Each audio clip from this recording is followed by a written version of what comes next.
changes are afoot. I confess, we just like to change things up a lot. We like to think about how things are working and how things are not working. So we need to make some changes. This is our first winter in Virginia. This is spring-like weather these last couple of days, but we're still in February, so it's still winter. There's a lot of traffic between this shed, the dog house, the food bowl right there, the pedestal that they like to stand on, and the trailer. There's a hay rack there. There's just a lot of traffic here, and it starts to get mucky. So, making some changes to alleviate that.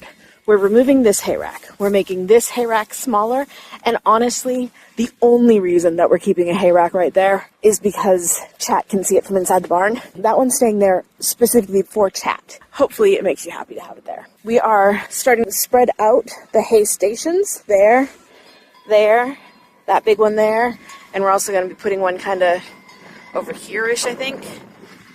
And then we also put a hay rack right here. So that spreads out the hay a lot more. We're going to start putting some racks down along the fence line. We want to make it so that the goats have to travel all over the place to get all of their hay, and so that they have more and more reasons to not completely trash this immediate area. We already had plans to redo these grain pens, and we wanted more than 2.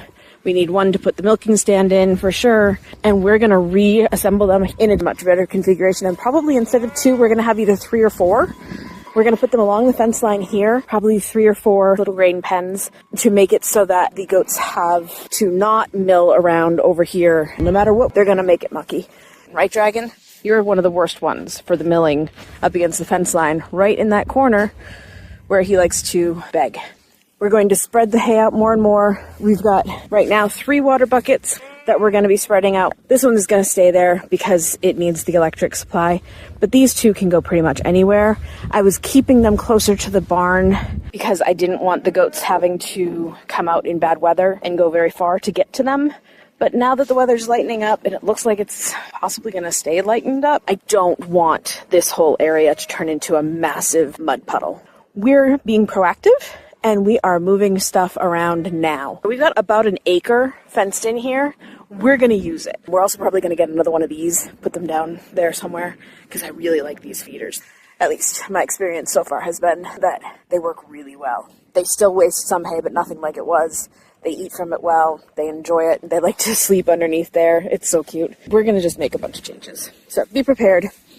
Have a goat day. Join us on Twitch to see the goats live.